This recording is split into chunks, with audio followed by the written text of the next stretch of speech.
साथियों, 13वीं लोकसभा का चुनाव होने जा रहा है। उसके साथ साथ ही महाराष्ट्र असेंबली का भी चुनाव हो रहा है। मुझे बताया गया है कि पार्लियामेंट के लिए और 6 असेंबली की सीटों के लिए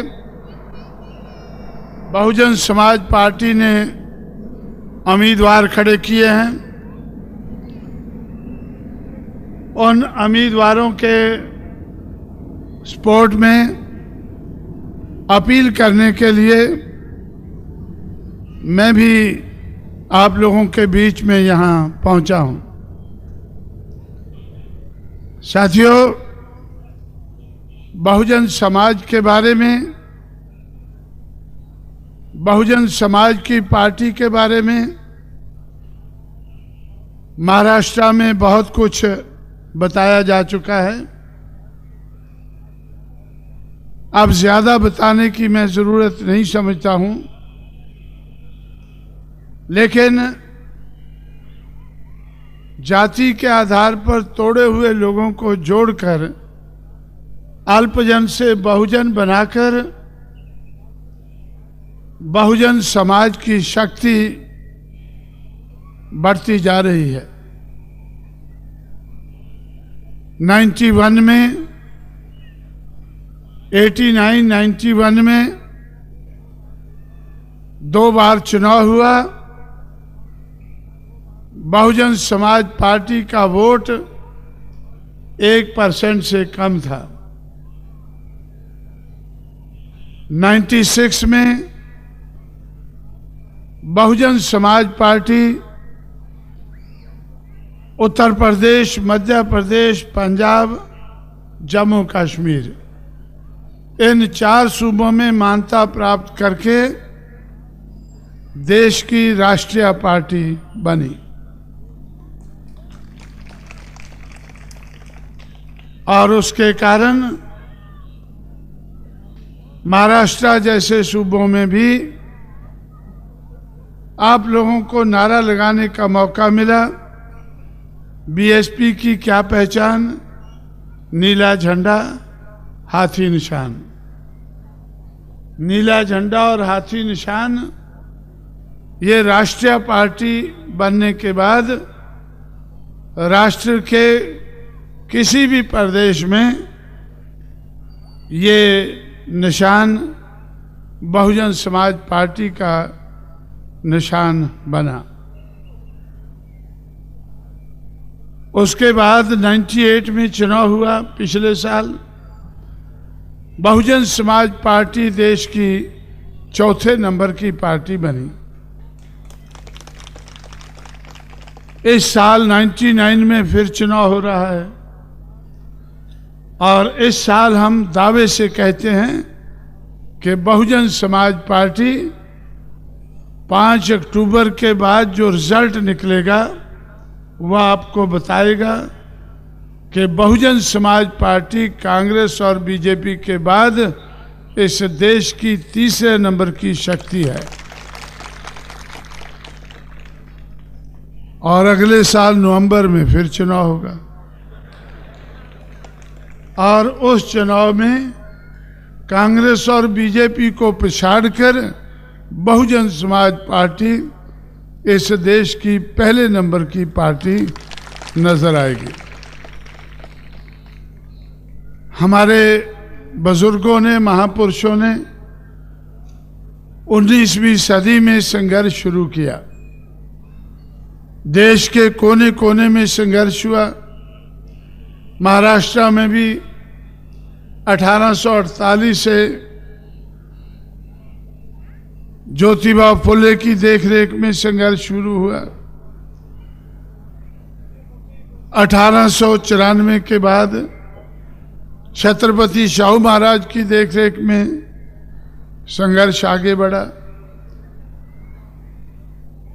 और 1922 से लेकर 1956 तक बाबा साहब अम्बेडकर की देखरेख में सिर्फ महाराष्ट्र में नहीं, देश भर में ये संघर्ष आगे बढ़ा। और उस संघर्ष के कारण, उस बढ़े हुए संघर्ष के कारण छुआछूत का खात्मा हुआ। छुआछूत के खिलाफ जो संघर्ष था वो 26 जनवरी 1950 में संवैधानिक तौर पर छुआछूत का अंत हुआ। पढ़ाई लिखाई के मामले में बात बहुत आगे बढ़ी, आरक्षण के मामले में बात बहुत आगे बढ़ी, और ये बात आगे बढ़ने के कारण हमारा काम आसान हुआ। पढ़ाई लिखाई के मामले में आज 26 लाख एजुकेटेड एम्प्लॉइज हैं, सिर्फ शेड्यूल कास्ट शेड्यूल ट्राइब के, जिनके लिए 18 अगस्त 1932 में आरक्षण राउंड टेबल कॉन्फ्रेंस के आधार पर तय हुआ। वैसे 26 जुलाई 1902 से छत्रपति शाहू महाराज ने अपने छोटे से राज्य में इसकी शुरुआत की। उसके बाद मैसूर राज्य में, बड़ौदा राज्य में और तमिलनाडु में ये बात आगे बढ़ी। 18 अगस्त 1932 के बाद बाबा साहब अम्बेडकर के राउंड टेबल डिस्कशन के आधार पर, बाबा साहब अम्बेडकर के संघर्ष की कामयाबी के कारण देश भर में ये बात आगे बढ़ी और आज 26 लाख एजुकेटेड एम्प्लॉइज सिर्फ शेड्यूल कास्ट शेड्यूल ट्राइब के हैं। ब्राह्मण से दूसरे नंबर पर IAS officer, IPS officer schedule caste के हैं। इससे हमारा काम आसान हो गया। जब उत्तर प्रदेश में हमारी सरकार बनी तो हमारे पास 157 आईएएस ऑफिसर सिर्फ शेड्यूल कास्ट के थे। जो हमारे बुजुर्गों के संघर्ष के कारण जो बात आगे बढ़ी उसका हमें लाभ हुआ। 157 शेड्यूल कास्ट के अधिकारियों को इस्तेमाल करके बहुजन समाज की बात को, दलित शोषित समाज की बात को हम लोगों ने आगे बढ़ाया। इस तरह से साथियों, देश भर में ये बात हमारे बुजुर्गों के संघर्ष के कारण आगे बढ़ी। जब मैं महाराष्ट्र में था 1966 में, और मुझे ये देखने को मिला कि 1956 के 10 साल बाद 1966 में बाबा साहब अम्बेडकर की मूवमेंट लगभग खत्म हो चुकी है। 1966 में मैं बॉम्बे में था, बॉम्बे में गया आरपीआई के अधिवेशन अटेंड करने के लिए। 4 अधिवेशन उधर चल रहे थे, एक भंडारे साहब की देखरेख में, दूसरा बीसी कामले, तीसरा दादा साहब गायकवाड़ और चौथा बैरिस्टर खोबरागढ़।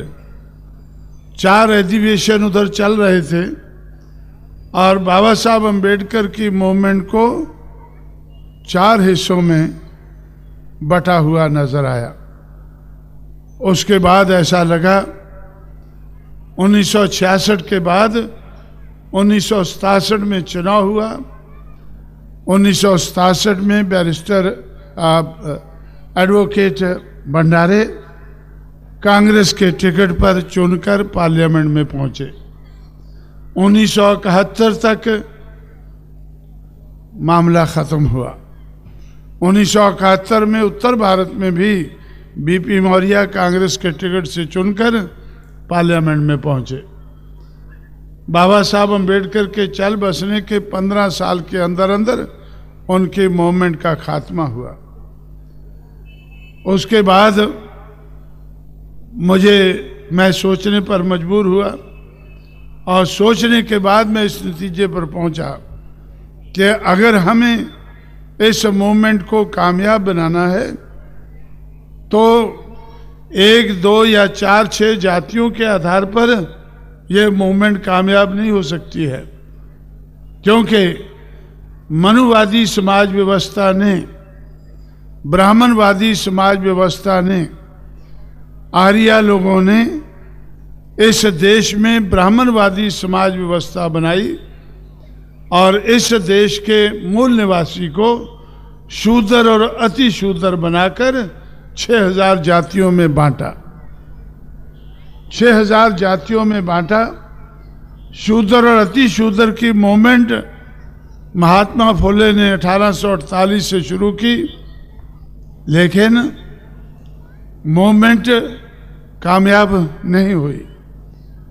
इसलिए मैं सोचने पर मजबूर हुआ कि इन लोगों को, जिनको ब्राह्मणवादी समाज व्यवस्था ने, आर्या लोगों ने जिनको ब्राह्मणवादी समाज व्यवस्था बनाकर विदेशी लोगों ने, आर्या लोगों ने, विदेशी लोगों ने इस देश के मूल निवासी को 6000 जातियों में बांटकर उनके टुकड़े टुकड़े कर दिए हैं।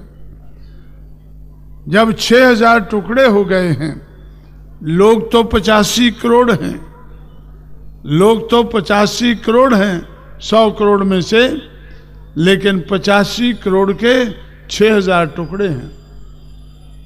एक टुकड़ा अपने आप में बहुत छोटा सा बन के रह गया है।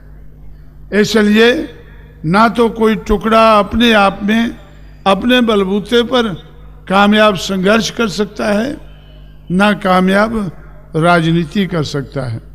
इसलिए साथियों, मुझे ऐसा लगा कि अब इस मूवमेंट को कामयाब बनाने के लिए इन तोड़े हुए लोगों को जोड़ना जरूरी है। इसलिए हम लोगों ने जाति के आधार पर तोड़े हुए लोगों को जोड़कर अल्पजन से बहुजन बनाना शुरू किया। उत्तर प्रदेश को, जिसको आर्या लोग आर्यावर्ता कहते हैं, उस आर्यावर्ता में जहां आर्य लोगों की आबादी आज भी 100 में से 22 है, उस आर्यावर्ता से हमने शुरू किया। आपके महाराष्ट्र में आर्या लोगों की आबादी 100 में से 2 या 3 है, लेकिन उत्तर प्रदेश में 100 में से 22 या 23 है। उस आर्यावर्ता से हम लोगों ने आर्यावर्ता के आर्या लोगों की, विदेशी लोगों की साजिश का मुकाबला करना शुरू किया। जब जाति के आधार पर तोड़े हुए लोगों को जोड़ना शुरू किया, फुले शाहू अंबेडकर की विचारधारा को अपनाकर जब बात को आगे बढ़ाना शुरू किया, कई साल तक तो लोगों की बात समझ में नहीं आई। जैसे समझ में आई, बात आगे बढ़ी और 1996 में बहुजन समाज पार्टी देश की राष्ट्रीय पार्टी बनी और आगे बढ़ रही है। और इस मौके पर हम ये जो चुनाव लड़ रहे हैं, इस दावे के साथ लड़ रहे हैं कि बहुजन समाज की पार्टी कम से कम 10% वोट हासिल करके 10% लोकसभा में सीटें जिताकर इस देश की तीसरी शक्ति के रूप में इसी चुनाव में उभर कर सामने आएगी। इसलिए साथियों, ये लक्ष्य पूरा करने के लिए हम लोग उत्तर प्रदेश में 85, आर्यावर्ता में, गंगा जमुना की धरती में, मनु की धरती में हम 85 में से 85 सीटें आज चुनाव लड़ रहे हैं और उसके चारों तरफ 7 सूबों में 65 सीटों पर चुनाव लड़ रहे हैं। 150 सीटें हम लोग जीतने के लिए लड़ रहे हैं और 200 सीटें कांग्रेस और बीजेपी को काटने के लिए लड़ रहे हैं, क्योंकि हमारा लक्ष्य है कि अगर अगले साल नवंबर में चुनाव कराना है तो कांग्रेस को और बीजेपी को 150 से ज्यादा सीटें नहीं जीतने देना है। बीजेपी और कांग्रेस को पेपर वाले कुछ भी लिखते रहें, उनकी क्रेडिबिलिटी को हिट करना, उनके ऊपर से लोगों का विश्वास उठाना, यह हमारी जिम्मेवारी है। यह हमारी जिम्मेवारी है। पेपर वाले कुछ भी लिखते रहें, लेकिन नतीजा आपके सामने 5 अक्टूबर के बाद आएगा। भारतीय जनता पार्टी, जिसके पिछले चुनाव में 182 मेंबर पार्लियामेंट थे, इस चुनाव में 150 से कम नजर आएंगे। इस बात का एहसास भारतीय जनता पार्टी को भी है। इसलिए भारतीय जनता पार्टी ने अपना नाम छुपाना शुरू कर दिया है।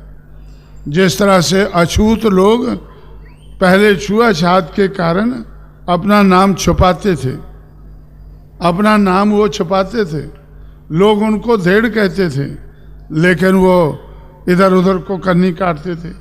हम धेड़ नहीं हैं, हम धेड़ नहीं हैं, लोग धेड़ कहते थे, वो कन्नी काटते थे। इसी तरह से बीजेपी अब कन्नी काट रही है, अब इधर उधर को देख रही है, अपना नाम छुपा रही है। अपना नया नाम उन्होंने क्या रखा है? National democratic alliance. National democratic alliance का मतलब क्या है कि बीजेपी अपने बलबूते पर सरकार बनाने लायक नहीं है। इसलिए चुनाव से पहले उन्होंने 17 पार्टियों के साथ मिलकर अलायंस किया है, लेकिन उनको ये भी भरोसा नहीं है कि 17 पार्टियों से मिलकर भी वो मेजॉरिटी बना लेंगे। मुझे भरोसा है कि बीजेपी 150 से नीचे रहेगी और नेशनल डेमोक्रेटिक अलायंस 200 से नीचे रहेगा। इसलिए वो आफ्टर इलेक्शन अलायंस भी बना रहे हैं, खासकर महाराष्ट्र में शरद पवार को आगे करके। महाराष्ट्र में शरद पवार को आगे करके, जो शरद पवार अटल बिहारी को देशी कहता है, लेकिन अटल बिहारी अपने आप को आर्यपुत्र कहता है। अटल बिहारी आर्यपुत्र है और आर्य लोगों ने इस देश का सत्यानाश किया है।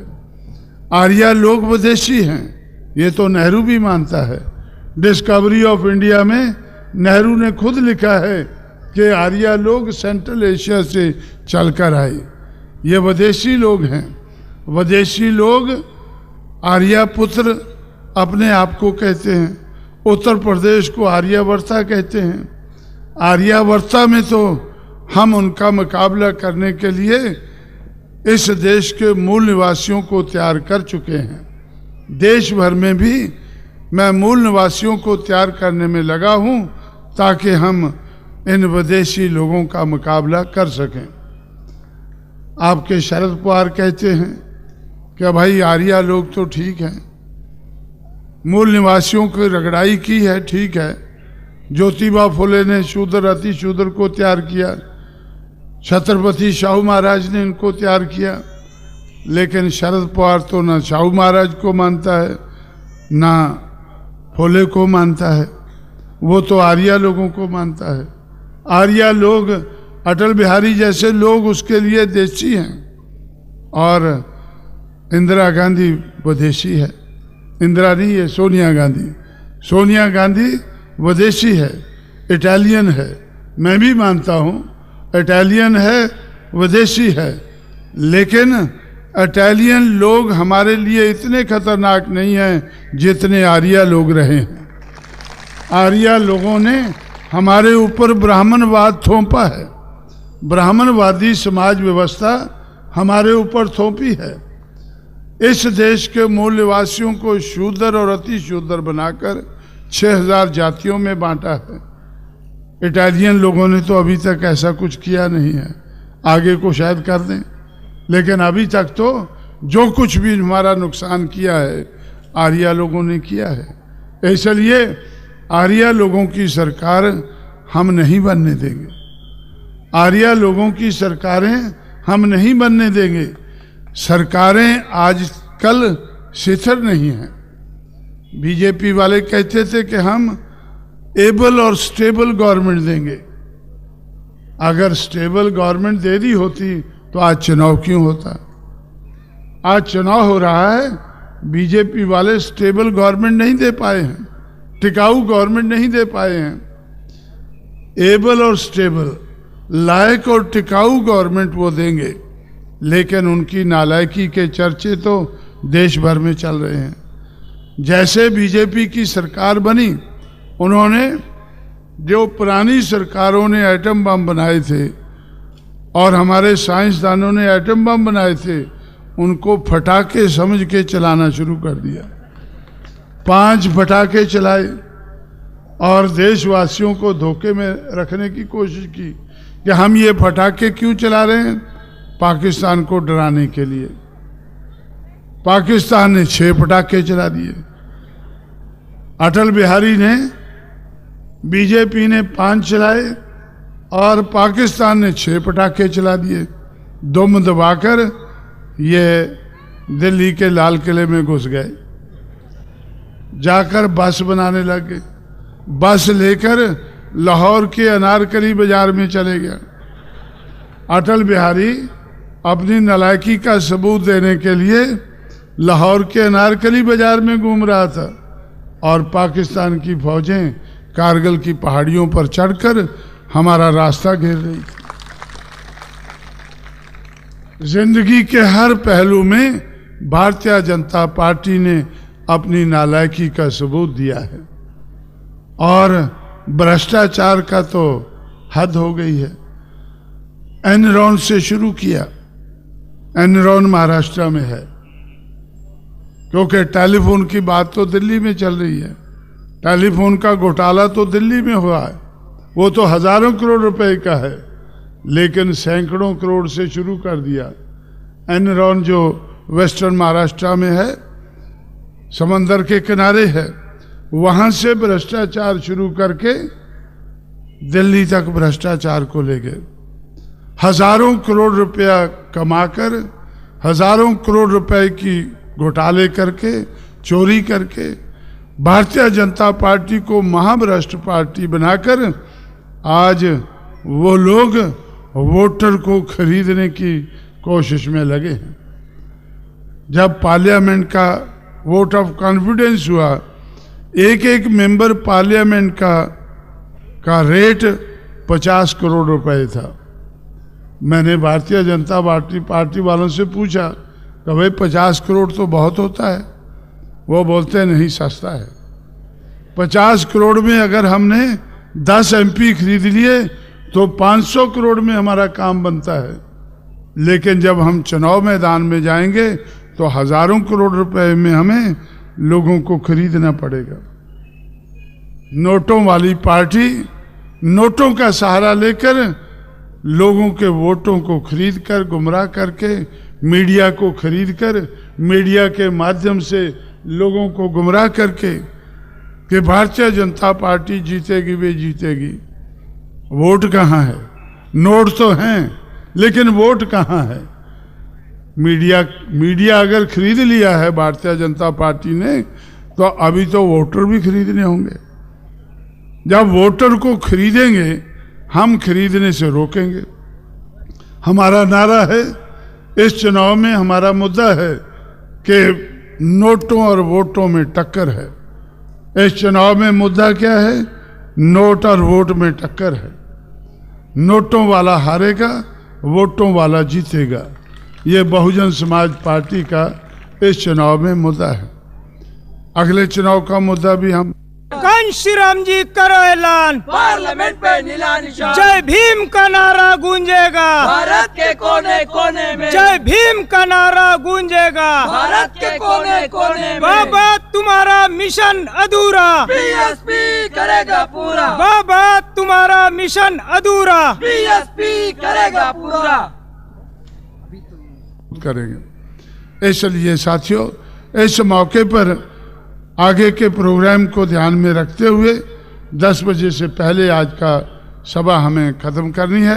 इसलिए आगे के प्रोग्राम को ध्यान में रखते हुए जो बातें मैंने आपके सामने कही हैं, रखी हैं, आप लोगों ने ध्यान से सुना है, समझा है, इनके ऊपर गौर करके बहुजन समाज पार्टी जो इस देश के जाति के आधार पर तोड़े हुए लोगों को जोड़कर बनाई जा रही है, उस पार्टी के उम्मीदवारों को अपना वोट देकर हाथी के चोर निशान पर मोहरे लगाकर उनको कामयाब बनाएंगे, ऐसी अपील करते हुए सहयोग की उम्मीद रखते हुए मैं आपसे विदा लेता हूं। जय भीम, जय भारत। तो लाइक कीजिए, शेयर कीजिए, सब्सक्राइब